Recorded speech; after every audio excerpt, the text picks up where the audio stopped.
wassalamu ala asyrofil anbiya'i wal mursalin wa ala alihi washabihi ajmain. Nama batu, langsung saja teman-teman sekalian, pada siang hari ini kita berkumpul dalam komunitas kita dalam kelompok kerja guru pendidikan agama Islam Kecamatan Karangjati. Untuk acaranya saya isi diseminasi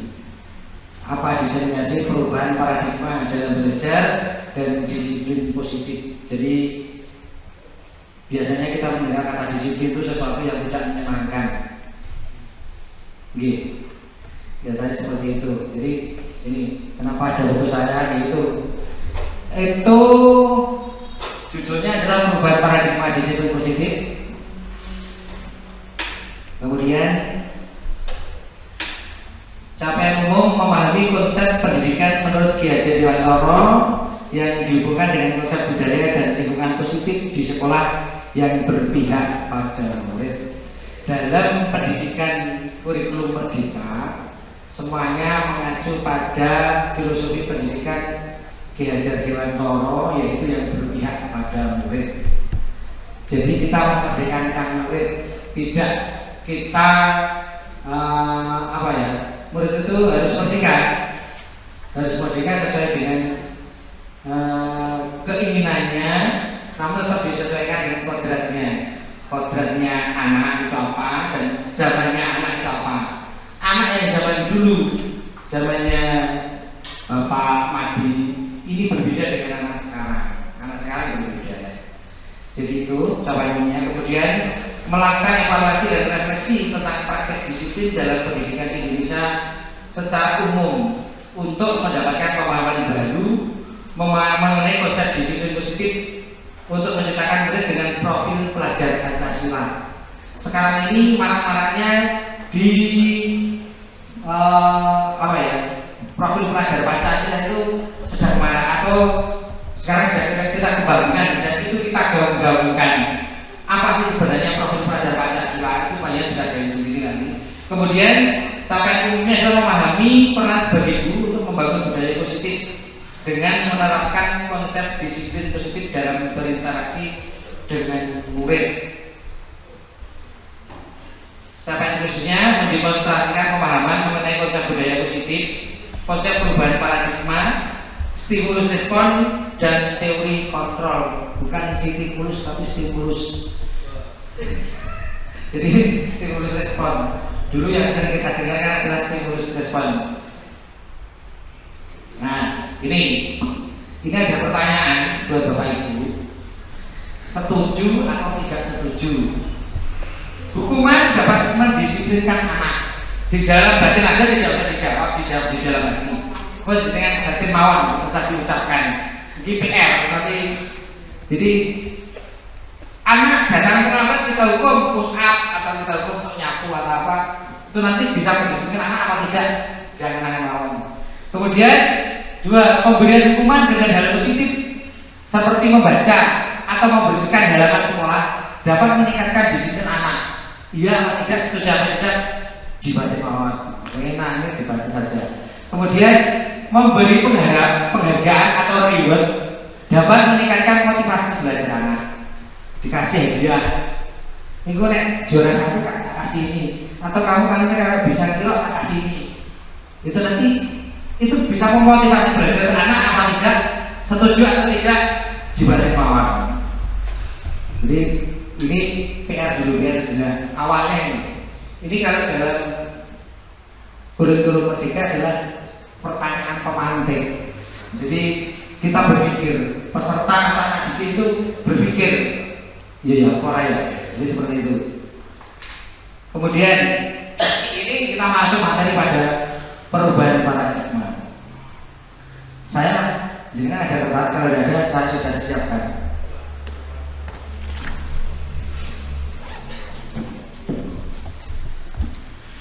Siap, alat praktek itu tidak usah banyak, tidak usah yang mewah. Ini saya bawa kertas. Sobilah kertas kecil, tuliskan benda atau sesuatu yang sangat berharga untuk Anda. Tidak usah nyobek. Niki jenengan bagi-bagi. Ya terus jenengan bagi-bagi. Oke. dibagi-bagi. Kasih satu, kita bermain di sungai satu-satu. Terus ditulisi. Setelah kertas itu ada di panjenengan, ditulisi benda atau apa saja yang paling berharga. Terus terserah mau benda apa atau materi atau apa sih paling berharga. Ditulis di situ, dengan ditulis itu aja. Kurang, secukupnya aja. Jadi kita praktek. Jadi alat-alat seperti ini, sederhana seperti ini mudah didapat, mudah dicapai. Ditulis, monggo. Tulis apa sih paling berharga buat panjenengan, suami, anak, mobil, TV, itu monggo. Terserah bebas, tidak ada di sini, tidak ada salah atau benar, tidak ada yang salah. Saya kan bertanya benda yang paling berharga, dia Pak Pengawas. Benda yang paling berharga monggo, suami, istri, cucu, mobil, rumah atau apa monggo, terserah panjenengan. Tulis, saya juga tidak akan membaca dan saya tidak akan menyuruh panjenengan untuk membaca. Sampun? Oke. Kemudian kita masuk. Letakkan di salah satu tangan Anda dan genggam benda atau sesuatu tersebut. Tapi ini satu meja yang dua ya. Jadi dipilih ada A dan B, Anda dan teman Anda. Nanti yang satunya menggenggam. Nah, ini ada gambarnya. Digenggam ini. Dua ini satu menggenggam. Buatlah sebuah kepalan. Teman Anda yang B akan mencoba dengan sekuat tenaga dengan berbagai cara untuk meminta Anda memberikan benda itu. Satu yang jalur oleh dirayu, ya, nanti oleh dipaksa dibuka-buka gini boleh, jual sih boleh. Nah, ini kan boleh kan dipaksa ini. B ini nanti tugasnya membujuk, dibujuk, mengancam, menggadik, merayu, menyuap apa saja agar dapat membuka kepalanya. Nyogok, aku tak cukup ini, boleh. Gitu. Ini terlepas benar atau salah, ini saya tidak akan tanya benar. Yang penting silakan diprakteknya. Satu nanti yang A itu menggenggam itu, satunya mencoba membuka atau dipaksa atau dengan kasihkan. Kalau jenengan silakan, tidak apa-apa, itu bebas. Monggo coba siapa yang memegang. Ayo memegang. Salah satu facing selatan, satu misalnya dua, yang selatan memegang barangnya, yang utara apa cukup dibayangkan atau dibayangkan saja? Ya, bayangkan kita panjenengan genggam, semuanya menggenggam, ini genggam marah. Ini barang paling berharga milik saya. Buju ini berharga. Buju ini dijalur kayak murah. Ini seperti itu. Kayak murah. Kalian kasih kamu bukan mau dikasihkan. Kira-kira apa yang akan terjadi? Jenengan kasihkan atau tidak? Misalnya di kita. Tidak ada yang salah, ngasihkan juga boleh. Saya kan tidak ada salah, tidak ada benar. Salah ya gak apa-apa, benar gak apa-apa. Mati diminta apa-apa sama mati. Nah digenggam ke barang penting jenengan diminta. Kalau minta, jenengan susah. Tidak boleh. Lah makanya kasih ya lo. Ini tidak boleh. Ada lagi jawaban yang lain? Silakan. Ada argumentasi yang lain. Nah ya lo diberikan, boleh. Ada lagi. Jawabannya macam-macam ini. Jadi nanti anak itu ya seperti ini kita. Tergantung. Yang ditulis itu apa? Nah, tergantung ini barangnya apa, ya. Tergantung barangnya ini apa. Berarti misalnya pesertanya pintar-pintar dia apa? Akhirnya anak ini berkembang. Dia pikirannya terpancing. Oh, jika ini saya tadi kan tidak menyalahkan, boleh terserah itu pakai panjenengan. Tergantung isinya apa? Tadinya saya nanya yang penting apa? Tergantung si minta sopo, si minta bujuri mau saya KKI, gitu. Mulai praktiknya ini berarti di sini di anak itu ya kasih ini, dia harus musik, gitu. Pengalaman ini. Jadi ini kalau begitu jawabnya macam-macam kan. Saya tidak bisa memaksa panjenengan, kasihkan tidak bisa. Saya tidak bisa memaksa panjenengan, tidak bisa. Yang bisa itu hanya pilih panjenengan sendiri. Itu teori kontrol. Jadi tergantung. Apalagi memang Pak Mas tidak boleh ini buat saya sendiri. Tidak boleh saya kasihkan. Ini rahasia saya sendiri, nggak boleh. Makanya benar-benar satunya tak kasih, mau yang minta istri saya, nggak apa-apa, boleh saja. Jadi tergantung isinya Pak. Iya, kalau isinya boleh berbagi, seperti ini saya berbagi, tak kasihkan. Ini berbagi. Jadi semua itu yang mengontrol saya atau panjenengan sendiri. Jadi sendiri kan anda sendiri yang mengontrol. Masih aku kudu ngomong, kudu tiga nih, karena panjenengan nggak boleh proses tiga nih. Jadi yang mengontrol atas diri kita itu sebenarnya diri kita sendiri, termasuk murid. Ini larinya ke sana ke murid. Jadi sebenarnya murid itu adalah manusia. Yo, masuk hewan. Manusia itu manusia seperti kita. Tadi panjenengan merasakan yang bisa mengontrol sebenarnya apa? Bukan Pak pengawas tidak bisa mengontrol kita. Tidak bisa dia memerintah. Kita tidak bisa, betul sakit Pak. Jangan perintahnya. Nek mereka pura-pura dan ingin kontrol bukan ada kesadaran sendiri. Nah, itu nanti lainnya kan. Murid itu tidak bisa kita paksa. Yang bisa memaksa ya murid sendiri. Tumbuh motivasi intrinsik dari dalam diri kita. Jadi intinya, sak pinter-pintere panjenengan, sak kuasa-kuasane panjenengan terhadap murid. Murid ini bukan robot yang bisa sebenarnya panjenengan perintah. Makanya di dalam kurikulum Merdeka disebutkan memerdekakan dan berpihak pada anak. Nah, putus nih Pak tidak dipersoalkan ya caranya. Ini sebenarnya ini panjang ini pelajaran ini. Ini saya singkat saja, panjang ini. Mungkin nanti di periode berikutnya saya sampaikan lagi tidak apa-apa. Jadi di sini kita harus bijaksana. Nah, ini dulu paradigma ya, perubahan paradigma teori kontrol. Jadi saya sudah menemukan panjenengan tak kasihkan Pak. Lagi bojo ya tak boji. Lagi HP masuk saja bojoku mau angkat berlihanan sesuatu ya sing aja sing wae. Tuh ya ini seperti itu. Jadi kita yang mengontrol dari teori kontrol yang dulu ilusi kan gambaran guru dapat mengontrol siswa. Anggitnya nah guru no iso siswa sakarpe dhewe tidak bisa. Murid terowongan bersoalnya tantang bisa tidak ada boleh apalagi seperti itu. Karena susu darah tinggi, kemudian ilusi bahwa kritik dan membuat orang merasa bersalah dapat menguatkan karakter. Anak tekok disumpah ini, karena dia biar terbentuk karakternya. Tidak, anak itu malah semakin minder. Dia mau gini, ya Pak, Ibu, ini karena takut, tidak karena kesadaran. Dendam saat anak ini dendam. So BTS SGD mungkin panjenengan juga. Aku bikin guru killer teror seperti itu. Jadi itu akan membekas ke anak. Itu paradigma yang sekarang itu seperti itu. Ilusi bahwa semua penguatan positif, efektif dan bermanfaat, pemberian reward, pemberian hadiah itu sebenarnya kurang efektif. Ini kemarin yang saya baru menyadari. Saya baru refleksi saya, ternyata benar juga. Jadi ini kadang yang kita itu mosok loh Pak, ribet kok membuat tidak positif.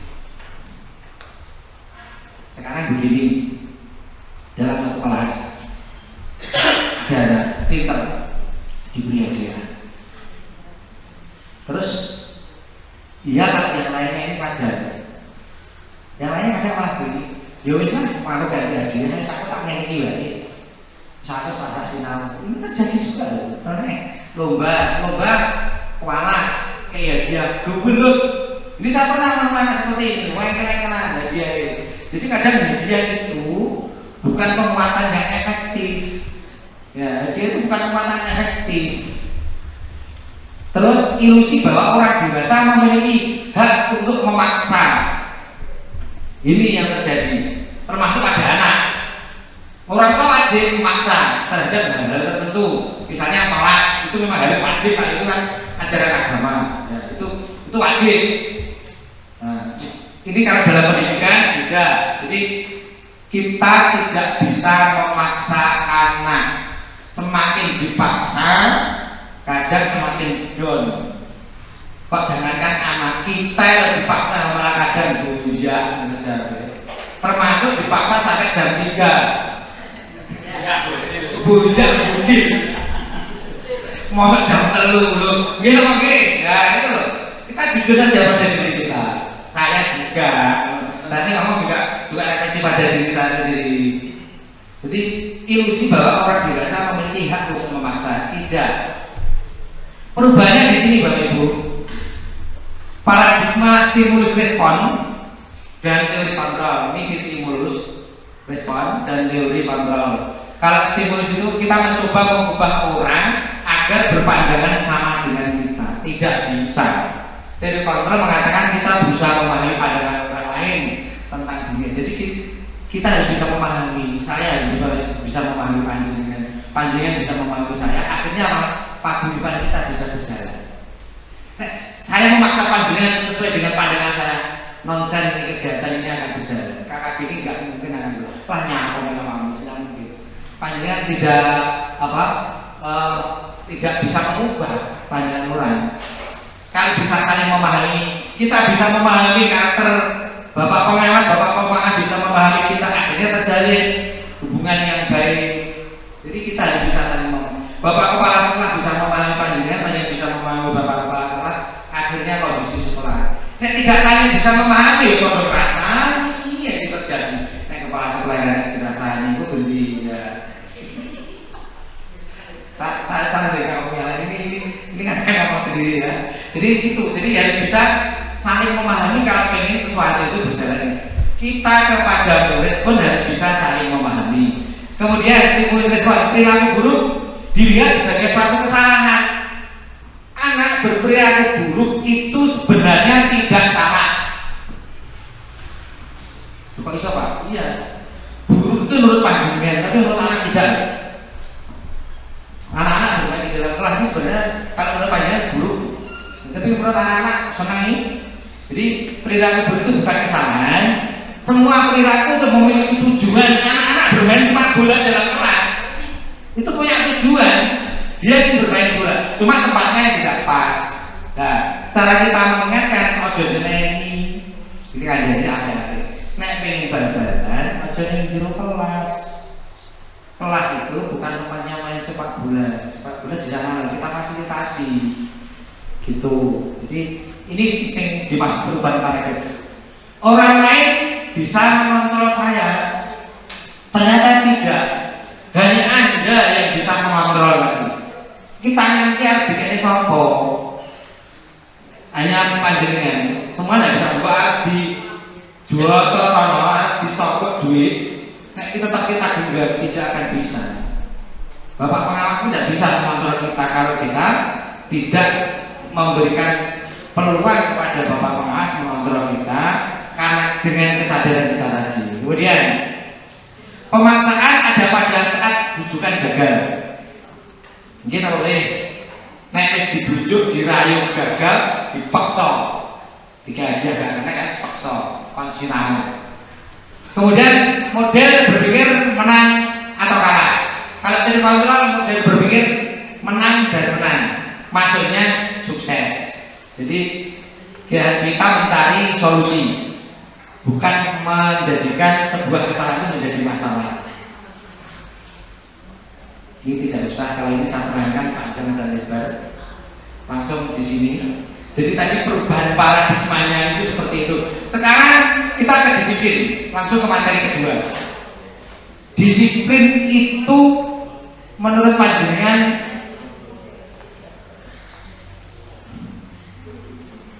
nah ini saya tanya dulu. Jujur dalam hati panjenengan. Logo sedih. Disiplin itu nyaman atau disiplin itu tidak nyaman? Nah, soal ini kan push up, ini mumet ini. Kayak pendong berarti. Siapa sih kayak pendong berarti ini? Masih ada? Soalnya kayak pendongnya ngomong berarti. Ini kayak sebaris kan push up. Tekonnya carry modulan kelas ini. Jujur, benar-benar disiplin itu nyaman atau tidak. Bagi panjenengan loh, bukan panjenengan sebagai guru. Jenengan saya yakin dengan guru muridnya yang disiplin sopan. Itu sih jenengan harapkan. Muridnya tertib, mlebu gak rame, kita diulang ruangannya, sopan sih jenengan. Tapi sekarang dibalik, jenengan sebagai murid, jenengan kok disiplin ini senang, nyaman apa merasa terpaksa? Saya yakin 99% merasa terpaksa. Mulai jam 3 sore terpaksa. Aku ya ngono soalnya.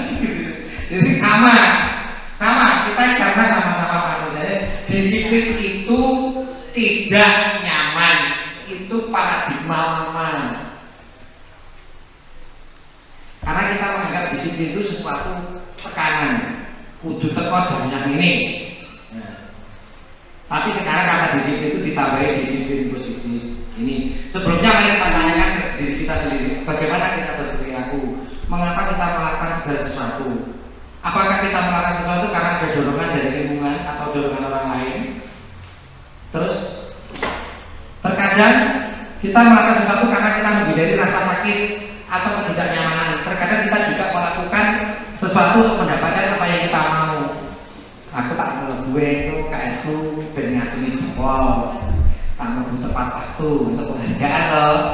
Itu seperti itu dapat penghargaan. Ini pernah jadi coba bapak kepala sekolah.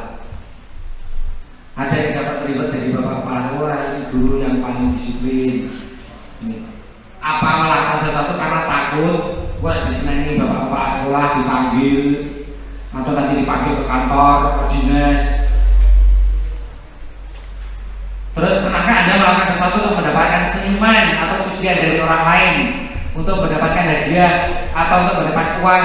Apalagi kira-kira alasan orang melakukan sesuatu. Jadi kita disiplin itu untuk apa? Melakukan itu sebenarnya karena takut kepada bapak pengawas, karena takut pada atasan.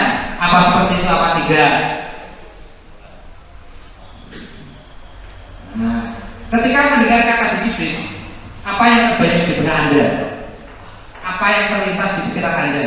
Kebanyakan orang akan menghubungkan kata disiplin dengan tertib atau tertib, teratur dan kepatuhan pada peraturan. Kata disiplin juga sering dihubungkan dengan hukuman. Padahal itu sungguh berbeda, karena belajar tentang disiplin positif tidak harus dengan memberi hukuman. Justru itu adalah salah satu alternatif terakhir. Dan kalau perlu digunakan, tidak digunakan sama sekali. Jadi disiplin saat ini di pikiran kita, di pikiran saya juga sebelum saya belajar tentang ini, disiplin itu ya aturan, ya hukuman. Nek datang tepat waktu dihukum. Kemudian dalam budaya kita, mana disiplin di mana menjadi sesuatu yang dilakukan seseorang pada orang lain untuk mendapatkan kepatuhan. Sebenarnya tidak seperti itu. Ada disiplin positif. Kembali ke Bapak pendidikan kita, Bapak Ki Hajar Dewantara. Ki Hajar Dewantara menyatakan bahwa untuk mencapai kemerdekaan atau dalam konteks pendidikan kita saat ini, untuk menciptakan murid yang merdeka, syarat utamanya adalah harus ada disiplin yang kuat. Disiplin yang dimaksud adalah disiplin diri yang memiliki motivasi internal, motivasi yang timbul dari diri personnya, dari diri perseorangannya, motivasi intrinsik. Jadi motivasi yang muncul dari dalam diri. Kemudian jika kita tidak memiliki motivasi internal, maka kita memerlukan pihak lain untuk mendisiplinkan kita atau motivasi eksternal, karena berasal dari luar. Jika motivasi intrinsik kita ini tidak muncul, motivasi intrinsik panjenengan tidak muncul, motivasi intrinsik anak-anak tidak muncul, perlu motivasi eksternal yang memunculkannya secara pelan-pelan. Kita kadang dimunculkan motivasi intrinsik dari bapak pengawas. Bapak pengawas memberikan contoh seperti ini. Terus anak-anak muncul motivasi intrinsik dari mencontoh kita. Anak-anak itu sering mencontoh kita. Lah, bapak ibu gurunya teko celaka aku kan teko sing. Nah, ini kan ada loh seperti itu. Nek panjenengan datang tepat waktu, murid nanti akan mengikuti. Itu nanti akan tumbuh motivasi itu. Bapak ibu gurunya berpakaian rapi, murid nanti juga akan berpakaian rapi. Nah, bapak ibu gurunya gondrong, murid nanti juga akan mengikuti. Jadi peneladanan kita kalau kepada murid. Nih teori motivasi, teori tok ini memang kita teori bukan praktek. Nanti panjenengan praktekkan sendiri di sekolah kan. Teori motivasi perilaku manusia.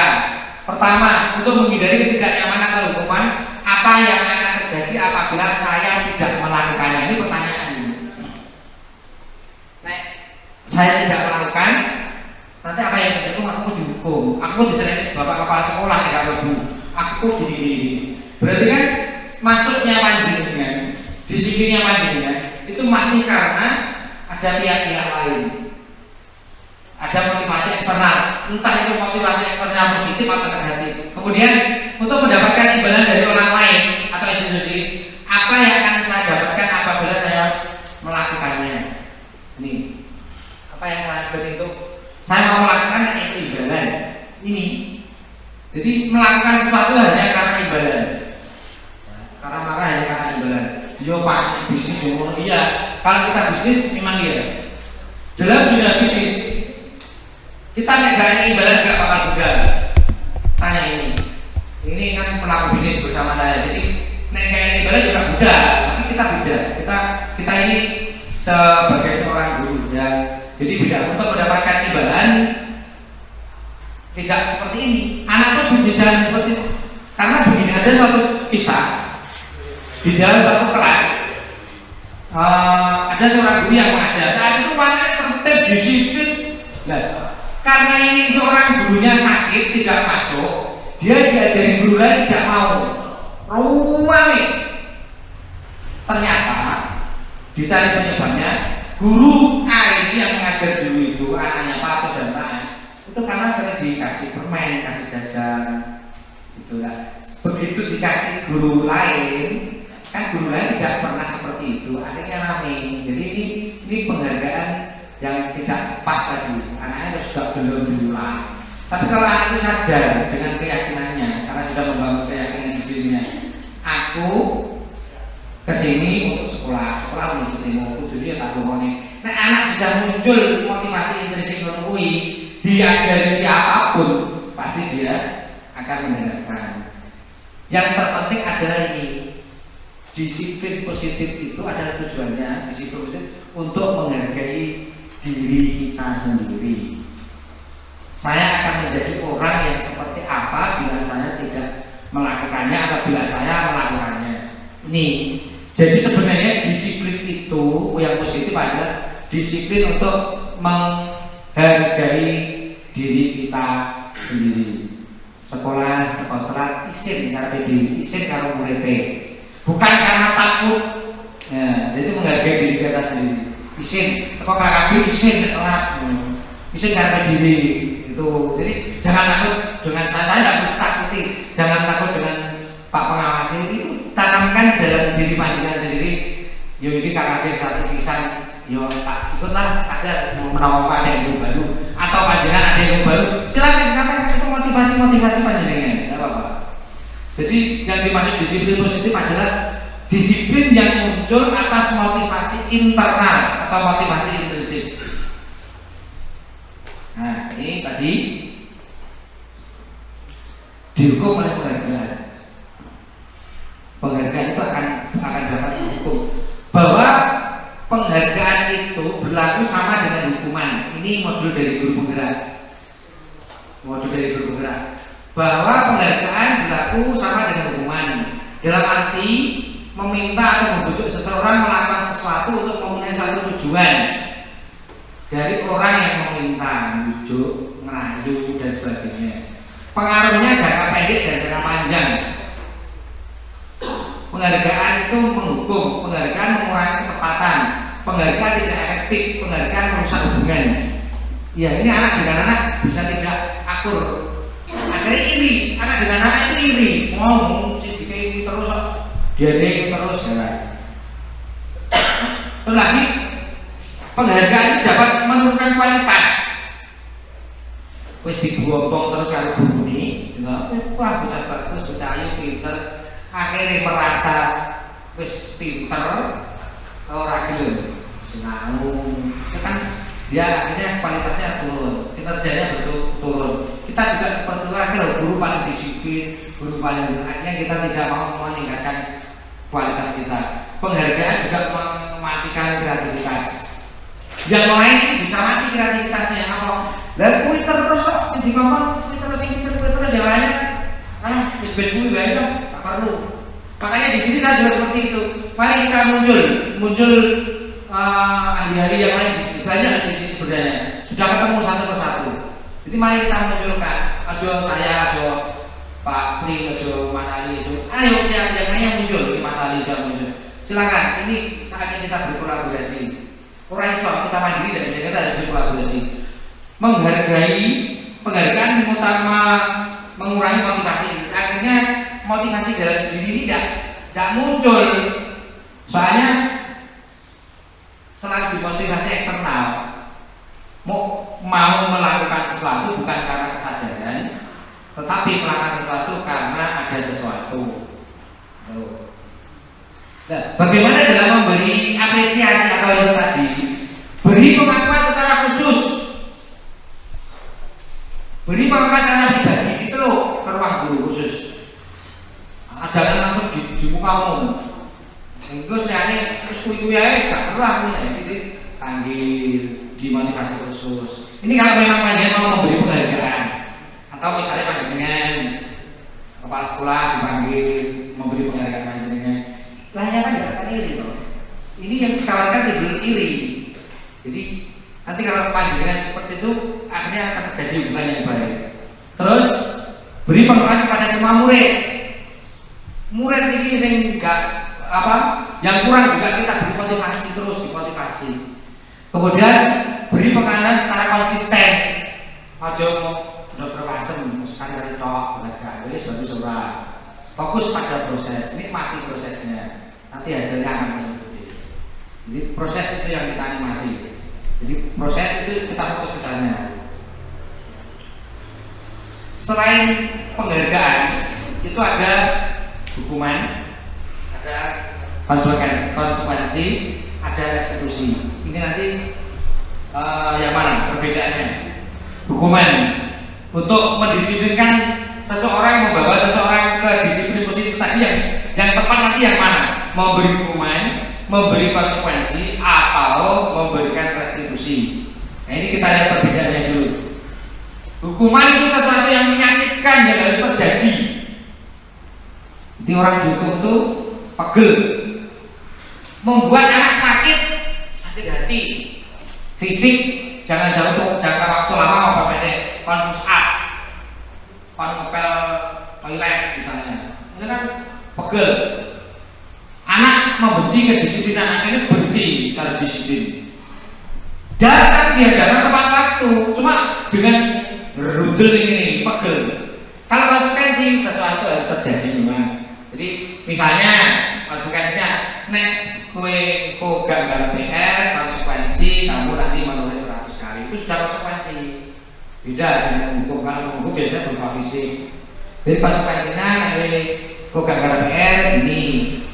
Terus membuat anak merasa tidak nyaman dalam jangka waktu pendek. Sama, anak juga tidak nyaman kalau nulis lupa kan tidak nyaman. Kemudian kalau ini tadi kondisi disiplin, anak menghargai disiplin. Akhirnya kalau dengan konsekuensi anak itu menghargai disiplin. Kemudian kalau hukuman, paksaan, konsekuensi itu stimulus, tanggapan. Kemudian mendorong anak menyakiti diri sendiri. Ada sangat pegel.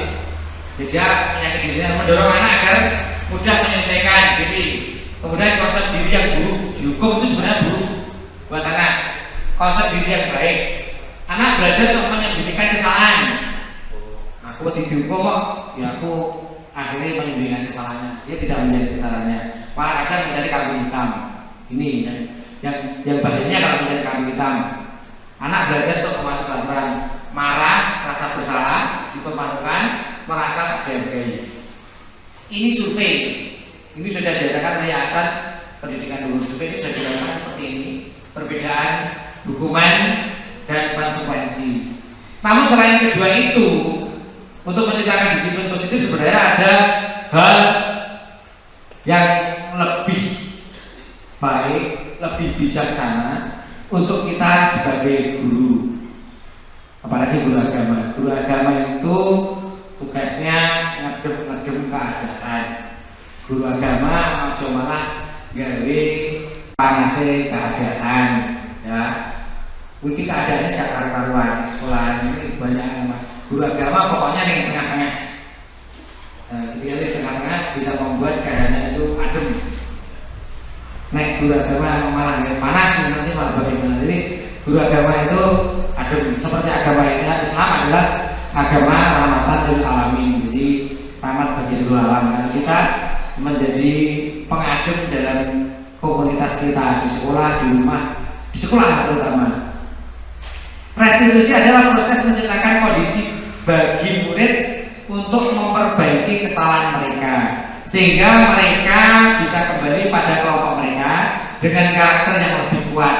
Restitusi juga merupakan proses kolaboratif yang mengajarkan murid untuk mencari solusi untuk masalah mereka dan membantu murid berpikir tentang orang seperti apa yang mereka inginkan dan bagaimana mereka memperlakukan orang lain. Jadi begini maksudnya, restitusi ini adalah bentuk yang bijaksana dari menangani anak-anak. Dalam restitusi ini kita jangan menyalahkan anak. Kalau bisa kita masuk dulu ke dunianya anak, kemudian kita pahami kesalahannya anak, kemudian kita beri keyakinan kepada anak. Dan untuk langkah-langkah restitusi ini nanti kita akan bertemu pada pertemuan berikutnya. Karena kalau pertemuan ini diselesaikan, saya kira tidak akan selesai. Inti dari ini adalah kita kembali ke sini.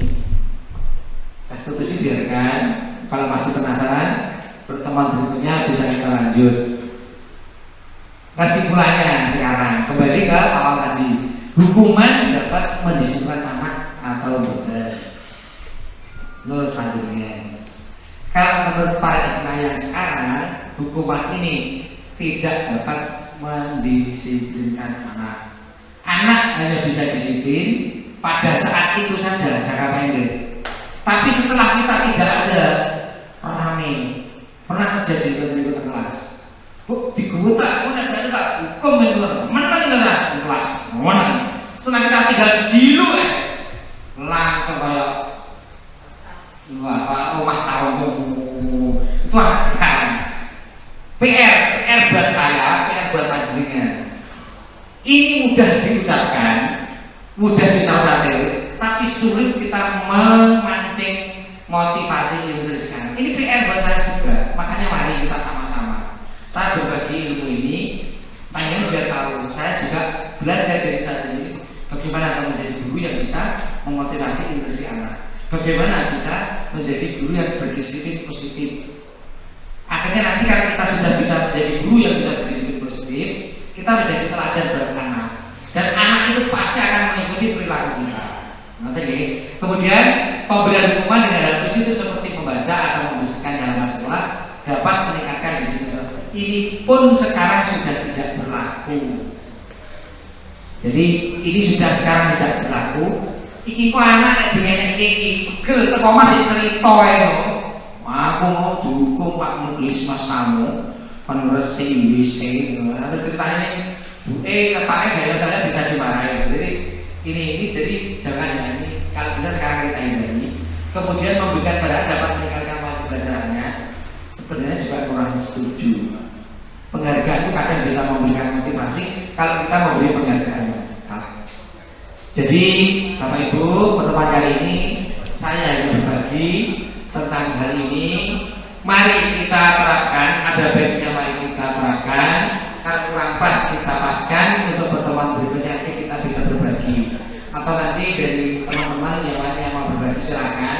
Sekali lagi buat Bapak Ibu yang ingin menjadi guru penggerak, silakan, masih terbuka kesempatan di berikutnya. Guru penggerak itu tidak berat, tanya yang sudah lulus. Senior saya, dari teman kita tepuk tangan dulu, tepuk tangan semuanya. Dan namanya dia di jalur kan berarti tidak berat. Ya. Kegiatannya itu sebenarnya siang hari, pagi hari jarang kegiatan.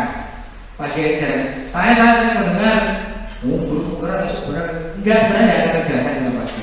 Itu melengkapi melengkapi tugas kita. Seperti ini, saya juga melengkapi tugas. Ini nanti saya laporkan. Saya tugas aksi nyata di guru penggerak kurang lebih selama 60 menit. Jadi kebetulan saya pernah komunitas panjenengan misal suatu saat ada tugas dari apapun, mau presentasi di KKG, kita persilakan, justru kita bisa berbagi ilmu. Terima kasih atas waktu dan kesempatannya. Bila dari budaya, wassalamualaikum warahmatullahi wabarakatuh.